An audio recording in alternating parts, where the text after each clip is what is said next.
Let's talk about one of my favorite tools that I don't see really too many people using. And me personally, I use this thing just about every time I work on a quad, and pretty much every time I want to diagnose something or build one or what have you.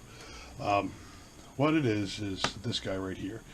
This is called a current limiting benchtop power supply. This particular one goes from 0 to 30 volts. The amp rating is from 0 to 5. That varies. This one you can get on eBay. It's been like 4 years since I bought it, but I think it was in the $50–60 range. But it's well worth it. So let's start off with how to use it. Turn it on. Power switch. You got these two dials, well, these two sets of dials. This one over here, adjust your voltage. Like I said, from 0 all the way up to 30 volts. Not quite getting there today, but whatever.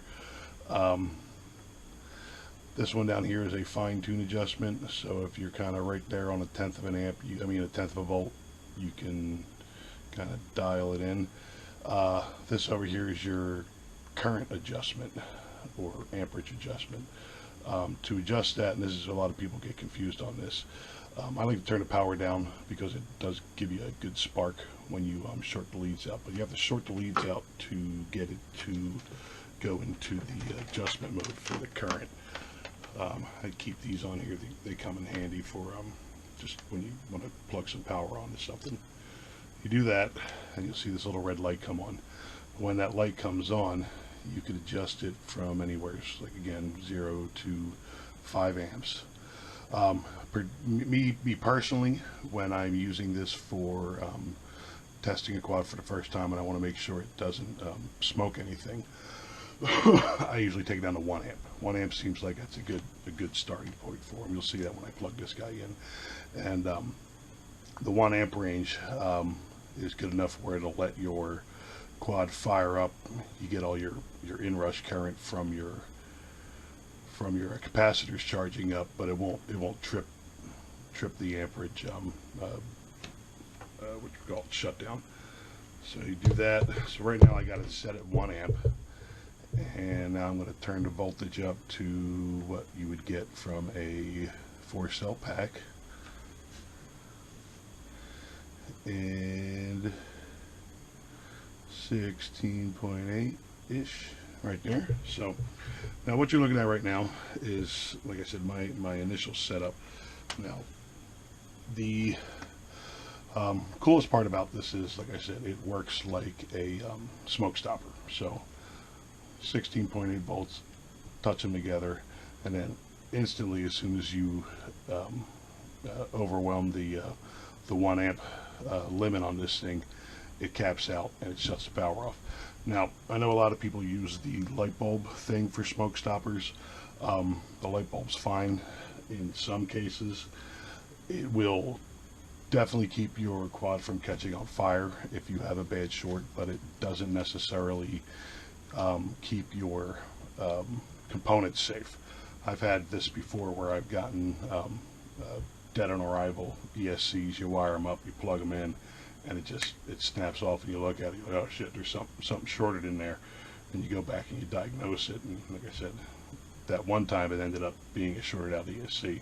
Now if I didn't have this plugged in and I was using a Smokestopper, you never know, because I mean, you're basically, when you short out like that, when it's just a dead short to ground, you're putting positive on the negative rail, and like I said, sometimes the light bulb will stop components from getting damaged, and sometimes it won't. It's not guaranteed. Ask anybody who knows electronics, they will tell you that that light bulb is not a guarantee to save your components, just to keep your stuff from catching on fire. Alright, so what are the other uses for it?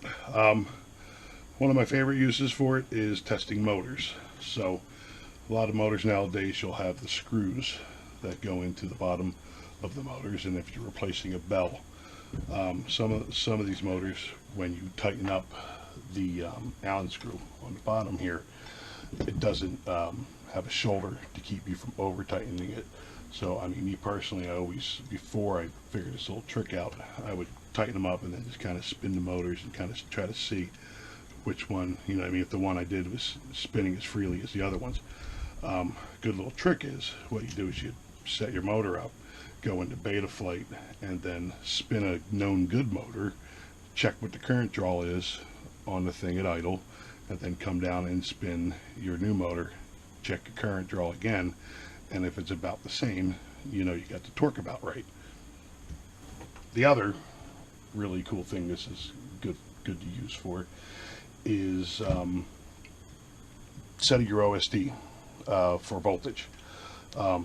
This is fairly accurate. I've used my fluke meter that I keep for work in my work van, and it's very accurate as far as, I mean, up to 1/10 of a volt, which, I mean, for what we're doing, it's close enough. But yeah, you just plug this in, go onto your beta flight, go into the adjustment for the voltage sensor, and what I like to do is I like to actually turn this down to what you would call it, 14 volts is where I usually like to land at. So that voltage is more important to me than the high voltage, because some of these voltage sensors don't, there's a curve on what they sense. So at 1 voltage they'll be accurate, and then as you go higher or lower they could lose a little bit of accuracy. So I always set them at 14 volts, so that way there I know my landing voltage is correct. Another good thing these are good for, and this is going to freak everybody out, it's just, you don't have to worry about taking props off. Because if you're sitting here on the bench and the thing does try to fly up in your face, it will literally kill itself. So I'll show you. This isn't necessarily the best thing to do for your electronics. I mean, I wouldn't do this for fun. But you see right now, I'm pulling roughly 0.7 of an amp. But as soon as I give it a little bit of juice, see how it shuts off? Gets in that current limit and it shuts off. So it will not go above that 1 amp mark and eat your face. I mean, even if I crank the amperage up to the 5 amp limit on it, it might do it on 5. There you go. It's kicking over. But like I said, you get the picture. Another handy little diagnostic tool you can use these for is if, like, say you're running your camera off of 5 volts, let's say, and you're having problems with it. Maybe it's getting noise, or maybe it's cutting out on you, or what have you. What you could do is you could actually remove the 5 volt back that you're using out of the system, connect it straight up to 5 volts off of this thing, and then you know you got a clean 5 volts. Same thing with VTX. VTX, you're running off of battery voltage. Say you're running it off of a 12 volt back, and you're having problems with your VTX, and you're not sure if it's the VTX or the power supply for it. Again, turn it down to 12 volts, plug it in, check it out, and see how it works on the power off of this thing. The other good thing is that you never need to go digging for a battery. I know before I had this thing, I'd go working on stuff, and I'm always, fishing around trying to find a battery, and then you gotta charge one up if it's almost dead and all that jazz. With this thing, you have a pretty much unlimited battery sitting right here next to you. So last but not least, I like to fly wings, and with my wings I like to stress test my FPV system on my wings.